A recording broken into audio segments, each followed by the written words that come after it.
Hello, everyone. Today we have Taf Baig here, and we're going to be asking him some questions about carpet cleaning, pressure washing, and chemicals. Um, some of these questions are very common among people who already do carpet cleaning and people who want to start doing carpet cleaning and other sides of the business like tile and grout, pressure washing. Um, Tav, he started cleaning carpets out of his trunk around 30 years ago, Tav. Yeah. Um, and then he just grew his company to like a multi-million dollar company. He sold it to then start helping other new carpet cleaners, so people who want to get into the business do the same. He's a IRCRC instructor, so who's better than Tav to answer some of the most common questions that we have regarding carpet cleaning, the business side of it, the chemical side of it, pressure washing, and even how do I start doing tile and grout? How does this work? How does that work? So we're going to ask him most of the frequently asked questions. So we'll start with the most common one that we get, Taff. Is there money in carpet cleaning? People always want to know, should I start doing this? Is there money to be made in carpet cleaning? Yeah, we do get that question quite a bit too. The way to answer that would be, it's a huge business.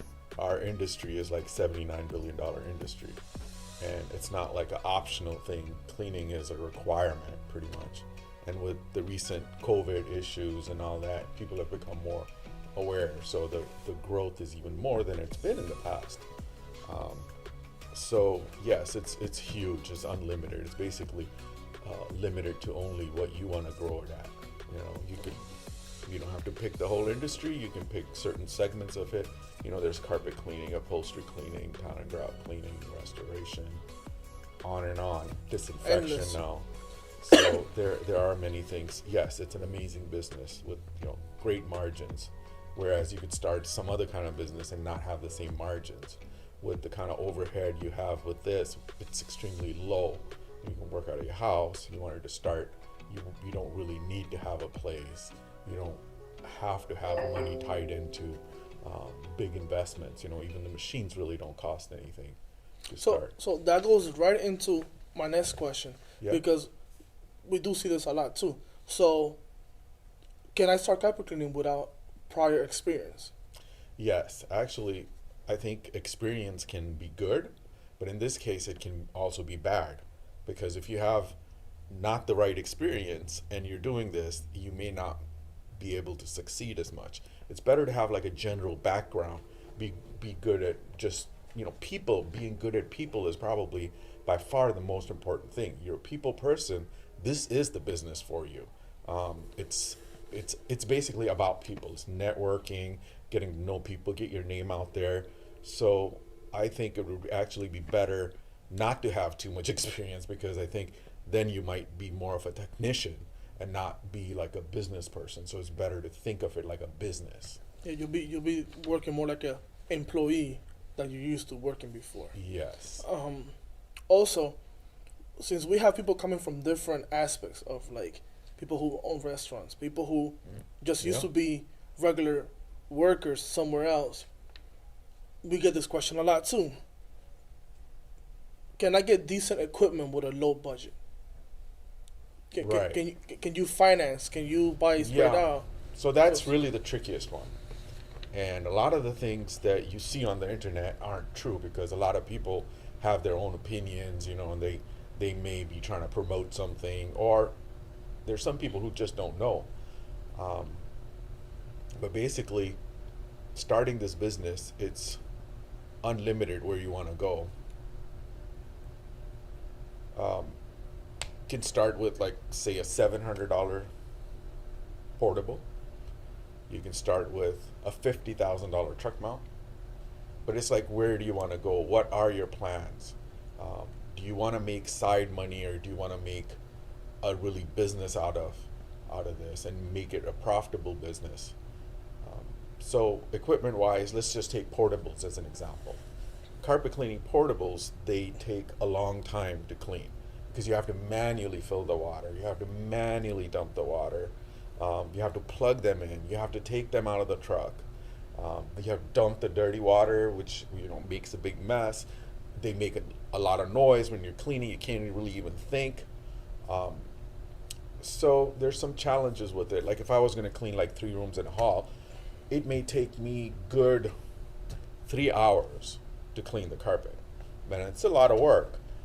But if I have an automated system like a truck mount, it doesn't have to be a really expensive truck mount, but just something that has the autofill, auto dump ability and good heat. Heat's extremely important. It's like washing your dishes. You know, you put it on hot water, it's like instant. Yeah. So if you have that particular type of a setup, then all of a sudden that 3 rooms in a hall you can do in about a third of the time.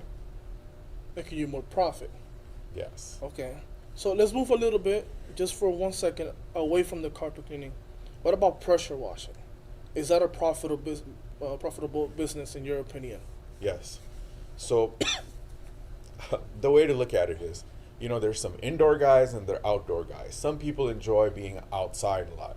In fact, the most common comment I get from our pressure washing customers is that it almost seems like I didn't even come to work today, because they're out about. That's kind of what they like doing. You know, they're outside in the cold or warm or heat or whatever, but they're just washing pavers, driveways, exterior building, decks, all that stuff. So personality wise, if that's the type of person and you want to do that type of work, then that is more important for you, and will have probably more success and more satisfaction. But as far as profitability goes, it's equally as profitable as carpet cleaning. I can see what you're saying, because sometimes I just sit on YouTube and watch videos of people doing pressure washing. Yeah. And it's easier to get through like a pressure washing video than a carpet cleaning video. So if you already like to like be outside, you know, doing the lawn, washing stuff, washing your car, just being outside, then pressure washing Definitely. will be like enjoyable for you. You probably, Yes. you know, do a lot quicker, and you don't, it doesn't feel like it's work for you, right? Yes. Yes. And then transitioning into the chemical side Uh-huh. of it, of the carpet cleaning and pressure washing. People ask, like, do you have to use different chemicals for pressure washing as you know, compared to carpet cleaning? Is it like a vastly different mechanism to work with?